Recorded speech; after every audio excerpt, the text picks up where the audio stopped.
আসসালামু আলাইকুম, আশা করি আপনারা সবাই ভালো আছেন।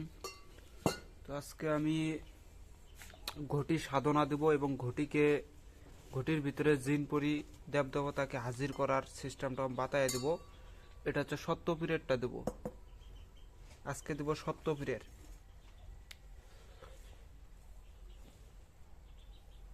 এটা হচ্ছে সত্যপীরের নামে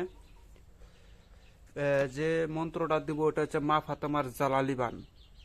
এই মন্ত্রগুলো আপনাদেরকে কেউ ইউটিউবে দিবেও না, কিন্তু আমি দিতেছি যাতে আপনারা উপকার পান। আর অবশ্যই এই বিদ্যাগুলো দিয়ে যদি আপনারা উপকার পান সেক্ষেত্রে কিন্তু আমার জন্য দোয়া করবেন। আর যদি পারেন 10-5 টাকা আমার জন্য আর কি দিবেন আমাকে, এতটুকুই। মন্ত্রটা অনেক বড় হবে। এটা মন্ত্র আপনারা মুখস্থ যদি করতে না পারেন তাহলে দেখে দেখে করলেও এটা হয়, কেননা এগুলো মা ফাতেমার জালালি মান, এগুলো হচ্ছে সিদ্ধি করার কোনো বিষয় না। এগুলো মন্ত্র সিদ্ধি করে না, সিদ্ধি করে যেগুলা 2-1টা মন্ত্র, মনে করেন কয়েক কথা, এগুলোকে সিদ্ধি করতে হয়। আমি যে মন্ত্রটা দেব এটা দিয়ে আপনারা সত্যপীরের ঘটি এটা প্রথমে সাধন করে নিতে হয়। সাধন এটা দিয়েও করা যায়, এই জালালি বান দিয়েও সাধন করা যায়, কিন্তু এটা দিয়ে আমরা হচ্ছে জিন পরি দেব দেবতাকে মানে হাজির করি ঘটির ভিতরে। হাজির করে আমি এটা দিয়ে তখন আপনারা মনে করেন এটা দিয়ে হচ্ছে আপনারা কি করতে পারবেন, যে কোনো কাজ করতে পারবেন। মনে করেন এই জিনপুরি তো আপনার এই ঘটির ভিতরে থাকবে। ঘটির ভিতরে থাকার পরে আপনারা এটা দিয়ে পানি যদি এখানে দেন, সেই পানি দিয়ে আপনি যে কারো ভালো করতে পারবেন, খারাপও করতে পারবেন। দেখবেন যে অনেক মুনি ঋষিরা আছে, ওনারা একটা ঘটি ওনাদের সাথে থাকে, ওই ঘটির ভিতরে পানি থাকে। ওনারা ওই পানিটা নিয়ে উনি যে উদ্দেশ্য করে ছিটা দেবে যার মস্তকে, আর ওইটাই হবে। এটা হচ্ছে সেই মা ফাতেমার জালালি বান। এটা দিয়ে যে শুধুমাত্র যে আপনার এই ঘটির কাজ হবে তা না, এটা দিয়ে আপনারা রোগীর শরীরে জিন করে হাজির করতে পারবেন, আবার তাকে মারতেও পারবেন, খেদাইতেও পারবেন। এটা যারা বেশিরভাগ এগুলো মন্ত্র চিনে বুঝে তারা এটার তরিকাটা ভালো জানে, কোন লাইনে খাটাইতে হয়। তো যাই হোক, আমি মন্ত্রগুলা দিতেছি আর ঘটিটাকে আপনারা সাধনা করে নেবেন। ঘটি সাধনার আমি 2টা নিয়ম আছে। একটা আছে, এটা আমি ইউটিউবে ছাড়বো না, ওইটা ছাড়া যাবে না। আর আরেকটা আছে, ওইটা আমি ছাড়বো আপনাদের মাঝে। ওইটা হচ্ছে কি, প্রথমে একটা ঘটি কিনে নেবেন। সেই ঘটিটা কিনে নেওয়ার পরে সত্যপীরের নামে নেবেন, নিয়ে সেটাকে আপনি হচ্ছে ঘটিটার জন্য করে কি করবেন, ঘটিটাকে সর্বপ্রথম সুন্দরভাবে পরিষ্কার করবেন, অর্থাৎ পানি দিয়ে পরিষ্কার করে ওটাকে আসনে রাখবেন। রাখার পরে আপনারা হচ্ছে এই ঘটিকে টাচ করে, মানে যদি আপনারা পারেন 500-1000 টাকা বা 100-200 টাকা, যাই যেমন পারেন, ঘটিকে স্পর্শ করে সেই টাকাটা ফকির মিসকিনকে দিয়ে দিবেন। এটা যদি না পারেন তাহলে আপনারা এক কাজ করবেন, সেটা হচ্ছে ঘটির সত্যপীরের নামে একটা ছোটখাটো আয়োজন করে সিন্নি টিনি হোক আপনারা ছোট বাচ্চাদেরকে খাওয়াই দিবেন, তাতেও আপনাদের সাধনটা হয়ে যাবে। তারপরে আপনারা হচ্ছে কি করবেন, শুধুমাত্র সত্যপীর এটা হচ্ছে 5000 একবার জপ করবেন। 5000 একবার জপ করে এই ঘটির ভিতরে ফুক মারে দেবেন। 5000 একবার জপ করতে হয়, কইরা ফুক দিতে হয় এক আসনে পাক পবিত্র অবস্থায়। এই আল্লাহ নবী পাক পাঞ্জাতনকে স্মরণ করে, পীরাউলা গাছকে স্মরণ করে, দুরূদ শরীফ পাঠ করে, এগুলো পাঠ করে সম্পূর্ণ নিয়ম করে তারপরে 5000 একবার জপ করে ঘটির ভিতরে ফুক মেরে দেবেন। দিয়া এই ঘটিটাকে পাক পবিত্র অবস্থায় রাখবেন। আর যখন কাজে লাগাবেন তার আগে এই জালালি বান প্রয়োগ করে আপনারা এই ঘটির উপরে কাজ করতে হবে। করার পরে আপনারা এটা দিয়ে যে কোনো কাজ করবেন। সেটা হচ্ছে সেই সত্যপীরের ঘটি সাধনা আমি কিছুটা উন্মুক্ত করে দিলাম। এখন আমি মন্ত্রটা বলতেছি, মন্ত্রটা আপনারা মনোযোগ দিয়ে শুনবেন। এটা অনেক বড় একটা মন্ত্র। এটা হচ্ছে আমার অরিজিনাল ডায়েরি থেকে দিতেছি। এটা একটা আছে আর একটা আছে, ওইটা অরিজিনাল। এই 2টা ডায়েরি অরিজিনাল। এটার ভিতরে শুধু যেগুলো মেন খাঁটি বিদ্যা সেগুলো তুলে রাখছি। ওইটার ভিতরেও খাঁটি বিদ্যা অনেকগুলো আছে, কিন্তু অতগুলো এটা তুলি নাই, ওইটাকে আলাদাভাবে রাখছি। তো যাই হোক, মন্ত্রগুলো আপনারা শুনেন। এটা হচ্ছে মা ফাতেমার জালালি বান। আর এটা শিকার পরে কাউকে শিখাবেন না, এটার অনুমতি আমি দিলাম না, কারণ এটা গোপন থাকে। মন্ত্রটা আমি পড়ব। এর আগে বারবার বলি, যারা এটা দিয়ে কাজ করবেন অবশ্যই আমার কাছ থেকে অনুমতি নিয়ে কাজ করবেন। আর এই বান কিন্তু জাতা বান না, এটা হচ্ছে জালালি বান। এগুলা বান বিয়ের আগে এটা প্রয়োগ করা হয় না, এগুলো বিয়ের পরেই করা হয়। আর এই বানটা মারলে পারে জিনপুরির শরীরে আগুন লেগে যায়, তারা দেখবেন যে আপনার কাজ না করা পর্যন্ত তাদের শরীরের আগুন থামবে না। এবং এই মন্ত্রের ভিতরে বলা আছে তারা জিনপুরিকে বান লাগার সাথে সাথে তারা দেখবেন যে পাহাড় পর্বত নদী নালা খাল বিল যেখানে সেখানে পলানোর চেষ্টা করে, কিন্তু কোনো জায়গায় যে জায়গাতেই যাক সে জায়গায় জ্বালালি বান যায়, যা তাদের উপরে তাদের আগুন ধরে যায় তাদের শরীরে। পরে তারা কোথাও না যাইতে পায়া একমাত্র এই ঘটির ভিতরে এসে যদি উপস্থিত হয় তাহলে তারা এই বান আর লাগে না, তখন তারা মুক্তি পায়। এই ঘটির ভিতরে যতক্ষণ আছে ততক্ষণই তারা ভালো আছে। তো যাই হোক, মন্ত্রটা বলতেছি, আপনারা শুনবেন। ভিডিওটা ভালো লাগলে অবশ্যই লাইক কমেন্ট শেয়ার করে পাশে থাকবেন। বিসমিল্লাহ বিসমিল্লাহ বলিয়া মা ফাতেমার জালালি বান করিলাম স্মরণ। মা ফাতেমার নাম লইয়া সারিল গর্জন, জালালি বানে আকাশ পাতাল কাঁপিয়া উঠিল। আগম দরিয়া কাপে খোয়াজ খিজির আকাশে কাঁপিয়া উঠিল। আকাশের যত ফেরেস্তা পাতালে কাঁপিয়া উঠিল। পাতালের যত নাগিনী উত্তরে কাঁপিয়া উঠিল। কালিকা ভবানী দক্ষিণে কাঁপিয়া উঠিল। 64 যোগিনী পূর্বেতে কাঁপিয়া উঠিল। ভোলা মহেশ্বর পশ্চিমে কাঁপিয়া উঠিল। পীর পয়গম্বর। সপ্তম আকাশ পাতাল হেলিতে লাগিল। জালালি বানের টানে জ্বলিতে জ্বলিতে জালালি বান আকাশেতে যায়। আকাশেতে যায় যত ফেরেস্তা দেখে করে হায় হায়। এইবার বুঝি আরশ কুরসি আর থাকিবার লয়। জিবরাইল মিকাইল ইসরাফিল আজরাইল কয় নিরঞ্জনের ঠাই আসিতেছে মা ফাতেমার জালালি বান আর রক্ষা নাই। আল্লাহ বলে বান স্থির করধীর। মা ফাতেমার জালালি বান স্থির হবার লয়।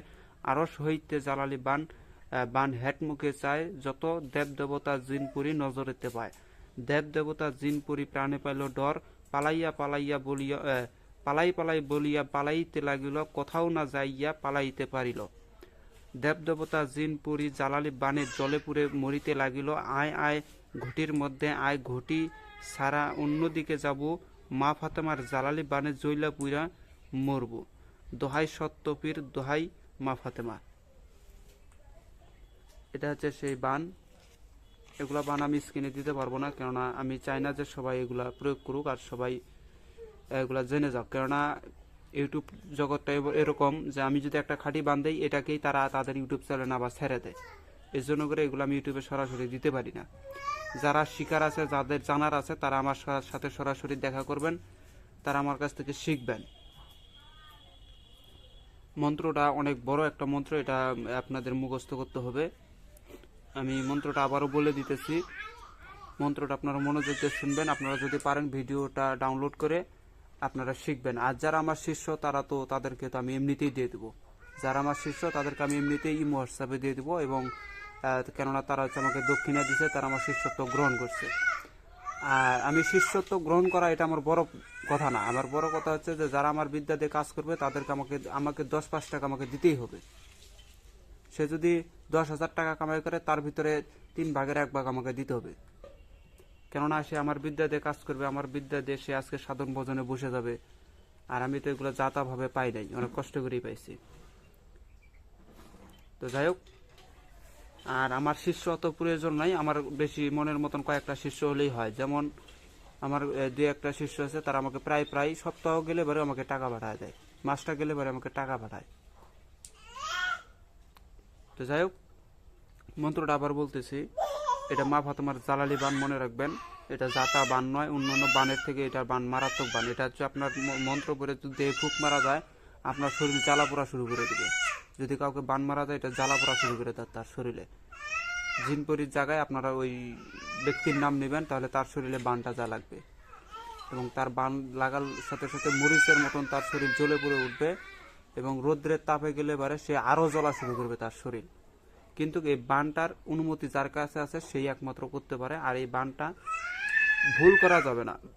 তো যাই হোক, আমি মন্ত্রটা বলতেছি, বেশি কিছু ভাঙিয়ে দিতেছি না, আমি মন্ত্রটা বলতেছি। যেমন ঘটিটা নেবেন সামনে, ঘটির ভিতরে আপনারা রাখবেন। ঘটিটাকে আমি আবারও বলতেছি, আতর, গোলাপ, চন্দন এগুলা দিয়ে ঘটিটাকে করে নেবেন, শুদ্ধ করে নেবেন। ঘটির ভিতরে পানি রাখবেন অল্প পরিমাণ, বেশি পূর্ণ রাখবেন না, হালকা, মানে অর্ধেক যেন পানি থাকে। ও অর্ধেক পানির ভিতরে আপনারা একটু গোলাপ জল পানি মানে মিশাইয়া দিবেন, গোলাপ জল মিশাইয়া দিয়া আগরবাতি মোমবাতি ধরাইয়া এই মন্ত্রটা রাত 12টার সময় জপ করবেন। রাত 12টার সময় এই মন্ত্র জপ করবেন, একবার জপ করবেন, একটা করে ঘটির মধ্যে ফুক মেরে দিবেন। এভাবে আপনারা হচ্ছে 7বার জপ করে 7টা ঘটির ভিতরে ফুক মারবেন। যারা নতুন তাদের ক্ষেত্রে এটাকে কিন্তু 51বার পড়তে হবে। 51বার পড়লে পারে তাহলে জিনপুরি যেখানেই থাক তারা সবাই ঘটির ভিতরে এসে উপস্থিত হয়। আর যারা এটার অনুমতি আমি যাদেরকে দিয়ে দিব তারা 7বার করলে ইনশাল্লাহ হয়ে যাবে। 7বার করার পরে ঘটির ভিতরে 7টা ফুক মেরে দিবেন, দিয়া ঘটির মুখ বন্ধ রাখবেন। ঘটির মুখ বন্ধ রাখবেন, তারা ওখানে আটক হয়ে থাক কিছুক্ষণের জন্য। এটার আবার বিভিন্ন মন্ত্র আছে যেটা দিয়ে এগুলাকে চালান করতে হয়, মানে ঘটির ভিতরে তো তারা আসছে, এখন এটাকে চালান করতে আবার গণনা করতে পারবেন। যেমন আমি দেখাই দিতেছি, এই যে ঘটির যে কিবাটা আছে এই জায়গায় আপনারা এইভাবে হাত রাখবেন, এভাবে হাত রাখবেন, এটা হাত রাখবেন, রাখার পরে এই মন্ত্র করে যখন ঘটির ভিতরে তারা আসবে তখন এইভাবে হাত রাখবেন, রাখার পরে দেখবেন যে ঘটিটা নড়বে, এরকম করে নড়বে, এরকম করে নড়ে এরকম করে ঘুরবে এটা। আর যদি ওইটা কিবা করতে না পারেন তাহলে আপনারা এই কোনো কিছু দিয়া সুন্দরভাবে এরকম করে ধরবেন। কিন্তু এটার নিয়ম হচ্ছে যে করে বা অন্য কোনো লোকের হাতে এরকম করে দিতে হয়, দিয়া মন্ত্রটা জপ করে এটা ফুক মারলে পারে দেখবেন যে যদি ওনারা আইসে পড়ে তখন তো আপনারা মুখ দিয়ে বলবেন, যদি তোমরা আপনারা উপস্থিত হয়ে থাকেন তাহলে এটা ঘটিটাকে নড়ে দেখাও, তখন তারা এইভাবে নড়াবে, এইভাবে নড়ায় নেবে। যাই হোক, এগুলো আমি পুরোটাই উন্মুক্ত করতেছি না, এখানে আরো অনেক খেলা আছে যেটাতে গণনাও করা হয়। তো যাই হোক, আমি এটা সত্যবীরের নামে আপনারা এই কাজগুলো করে নেবেন, 100% আপনার রেজাল্ট পাবেন। কেননা মা ফাতেমা হচ্ছে সর্বশেষ, এর উপর আর কেউ নাই।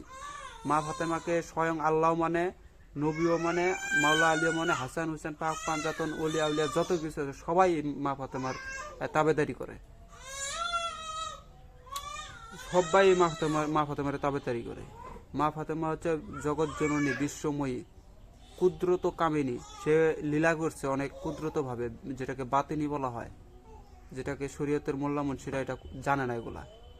তো যাই হোক, এর উপরে এই মায়ের উপরে আর কোনো মাও নাই। এই যে যত কালি টালি যত কিছু বলেন না, সবকিছু এই মাকেই সবাই স্মরণ করে।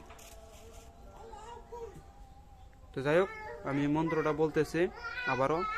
বিসমিল্লাহ বলিয়া মা ফাতেমার জালালি বান করিলাম স্মরণ, মা ফাতেমার নাম লইয়া সারিল গর্জন, জালালি বানে আকাশ পাতাল কাঁপিয়া উঠিল, আগম দরিয়া কাপে খোয়াজ খেজির আকাশে কাঁপিয়া উঠিল, আকাশের যত ফেরেস্তা পাতালে কাঁপিয়া উঠিল, পাতালের যত নাগিন উত্তরে কাঁপিয়া উঠিল, কালিকা ভবানী দক্ষিণে কাঁপিয়া উঠিল, 64 যোগিনী পূর্বেতে কাঁপিয়া উঠিল, ভোলা মহেশ্বর পশ্চিমে কাঁপিয়া উঠিল, পীর পাইগম্বর সত্যম আকাশ পাতাল হেলিতে লাগিল, জালালি বানের টানে জ্বলিতে জ্বলিতে জালালি বান আকাশেতে যায়, যত ফেরেস্তা দেখে করে হাই হাই, এইবার বুঝি আরশ কুরসি আর থাকিবার লয়, জিব্রাইল মিকাইল ইসরাফিল ইসরাফিল আজরাইল কয় নিরঞ্জনের ঠাই, আসিতেছে মা ফাতেমার জালালি বান আর রক্ষা নাই, আল্লাহ বলে বান স্থির করধীর, মা ফাতেমার জালালি বান স্থির হবার লয়, আরশ হইতে জালালি বান হেট মুখে চায়, যত দেবতা জিন পরিক দেখি নজরেতে পায়, দেব দেবতা জিন পরিক প্রাণে পাইল ডর, পালাই বলিয়া পালাইতে লাগিল, কোথাও না যাইয়া পালাইতে পারিল, দেব দেবতা জিন পরি জালালি বানে জ্বলে পুড়ে মরিতে লাগিল, আয় আয় ঘটির মধ্যে আয়, ঘটি ছাড়া অন্যদিকে যাস, মা ফাতেমার জালালি বানে জৈলা পুইরা যাস, সত্য পীরের দোহাই দোহাই মা ফাতেমার, দোহাই মা ফাতেমার। এভাবে আপনারা বলবেন। সত্যপীর মূলত কে? যে সত্য, স্বয়ং সত্তাকে বোঝানো হয়েছে, যে সত্য স্বয়ং সত্তা, সেই হচ্ছে সত্যপীর। মূলত এসব হাকিকতকে বলে না। সত্য পীর কাকে বলা হয়? যে স্বয়ং সত্তা, তাকে বোঝানো হয়েছে সত্যপীর। যাই হোক, এতটুকু ভেঙে দিলাম। যদি ভিডিওটা ভালো লাগে অবশ্যই লাইক কমেন্ট শেয়ার করে আমার পাশে থাকবেন। আপনারা কিরকম ভিডিও চান আপনারা সব, আমার কাছে মা ফাতেমার জালালি বান আছে, আলীর জালালি বান আছে, হাসান হুসেনের আছে, আবু হানিফার আছে, তারপর